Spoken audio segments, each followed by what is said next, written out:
तो गाइस कुछ वर्ड्स होते हैं जिनमें हम कंफ्यूज हो जाते हैं। तो आपको मैं इजी तरीके से बताऊंगी कि कैसे उस वर्ड को आप इजीली याद कर सकते हैं और कैसे एग्जाम के टाइम पे एग्जैक्ट अक्सर आप भूल जाते हैं घूर्णन क्या है, परिक्रमण क्या है। तो इसे मैं बताऊंगी एक ट्रिक के माध्यम से जिसको रिलेट करके आप एग्जाम में अच्छे मार्क्स ला सकते हैं और एग्जाम में आपके क्वेश्चन गलत नहीं होंगे, किसी भी कीमत में नहीं गलत होंगे क्योंकि आप अच्छे से याद रखेंगे। ठीक है, तो हम भूल जाते हैं घूर्णन क्या होता है। घूर्णन जो होता है पृथ्वी जो सूर्य का चक्कर लगाती है। ठीक है, पृथ्वी जो है वो सूर्य का चक्कर लगाती है। तो जो एक दिन में और पृथ्वी जो है वो सूर्य का चक्कर लगाती है। ठीक है, तो एक परिपथ पे लगाती है। ठीक है, एक उसने रास्ता बना लिया है जिस परिपथ पे वो सूर्य का चक्कर लगाती है। ठीक है, और पृथ्वी अपने अक्ष पे भी घूमती रहती है।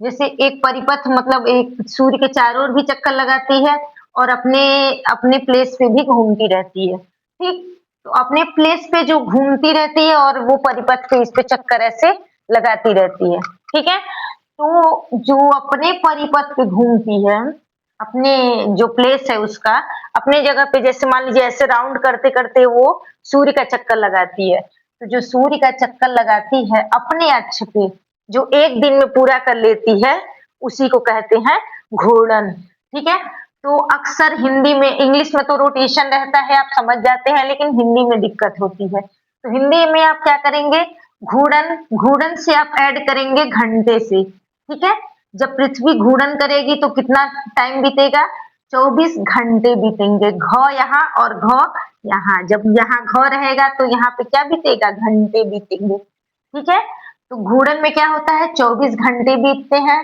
दिन रात होता है, समुद्र में ज्वार भाटा आता है और अर्थ पे कोरोलोसिस बल लगता है। ठीक है, प्रत्येक वस्तु पे कोरोलोसिस बल लगता है जो आपको बाद में बताएंगे। अभी इतना समझिए कि घूर्णन जो होता है वो पृथ्वी जो है अपने अक्ष पे जो घूमती है उसी को हम लोग घूर्णन कहते हैं।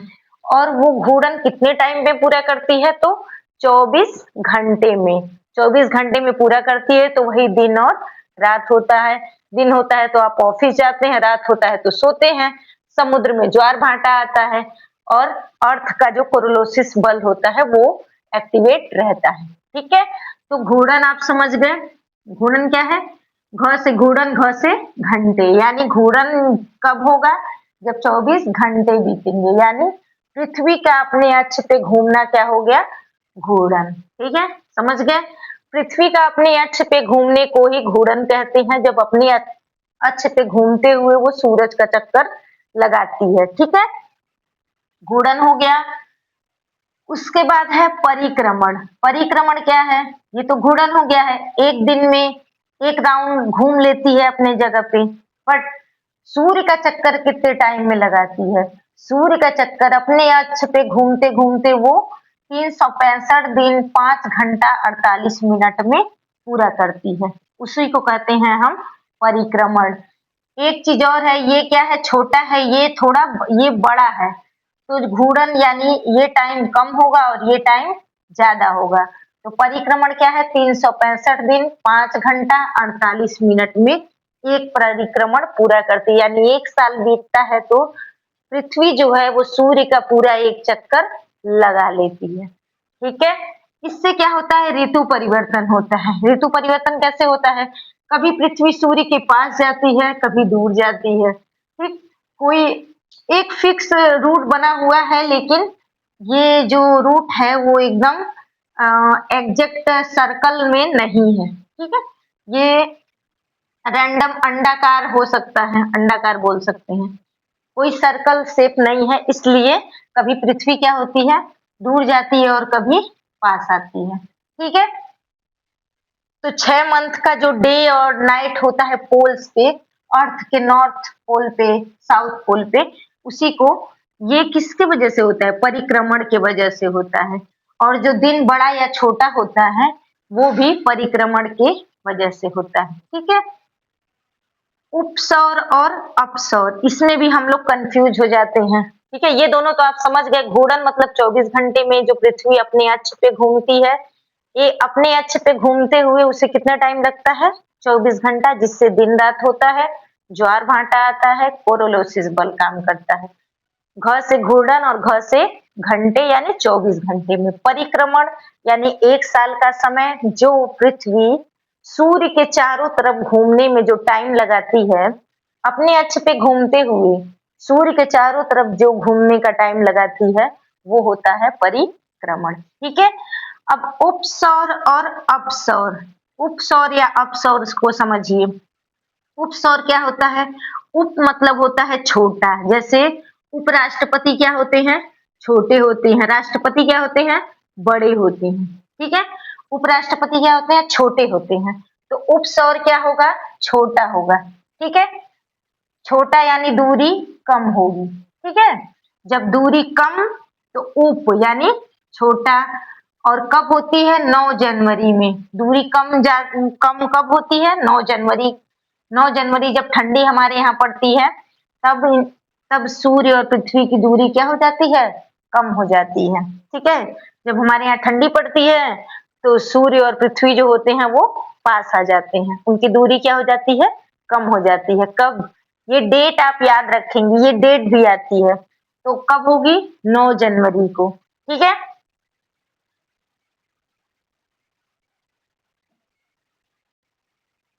और क्या है? उपसौर आपको समझ में आ गया, दूरी कम उप हो जाएगा। उपसौर पृथ्वी और सूर्य के बीच की जो दूरी होती है वो कम हो जाती है, उसे ही उपसौर कहते हैं। ठीक है? पृथ्वी और ध्यान से सुनिए, पृथ्वी और सूर्य के बीच की दूरी जब कम रहती है तो उसे हम उपसौर कहते हैं। ठीक है? उपसौर का मतलब होता है पृथ्वी और सूर्य के बीच की दूरी कम है। और ये कब होता है? 9 जुलाई को। कब होता है? 9 9 जनवरी को ये होता है। ठीक है? अपसौर क्या होता है? अपसौर मतलब अप मतलब बड़ा। अप मतलब क्या होता है? बड़ा। अपर लेवल लोग बोलते हैं ना, अपर लेवल, यानी अप मतलब बड़ा। अपसौर मतलब दूरी जब ज्यादा होगी, पृथ्वी और सूर्य के बीच की दूरी क्या होगी? ज्यादा होगी। कब होगी? 4 जुलाई को। जब हमारे यहाँ बहुत गर्मी पड़ती है तो पृथ्वी और सूर्य के बीच में भी दूरी बढ़ जाती है। गर्मी ज्यादा, दूरी बढ़ गई। ठंडी ज्यादा, दूरी घट गई। ठीक है? अपसौर में दूरी ज्यादा होगी 4 जुलाई को। ठीक है? समझ गए? उपसौर दूरी कम 9 जुलाई, अपसौर दूरी ज्यादा 4 जुलाई। ठीक है? खगोलीय इकाई क्या होती है? जो पृथ्वी और सूर्य के बीच की दूरी है, उसको मापने का जो मीटर होता है, जो पैमाना होता है, वो है खगोलीय इकाई उसे कहते हैं। यानी पृथ्वी और सूर्य के बीच की जो दूरी है, उसको नापने की जो इकाई है, उसे खगोलीय इकाई कहते हैं। ठीक है? और पृथ्वी और सूर्य के बीच की दूरी लगभग 15 करोड़ है। ठीक है? 15 करोड़ किलोमीटर। अब आप बताएंगे कि सूर्य से पृथ्वी तक जो रोशनी आती है, वो कितना टाइम लेती है? ठीक है? कितना टाइम लेती है सूर्य से पृथ्वी तक की रोशनी आने में? कितना समय लेती है? इसका आंसर आप लोग देंगे। ठीक है? Thank you. Bye bye.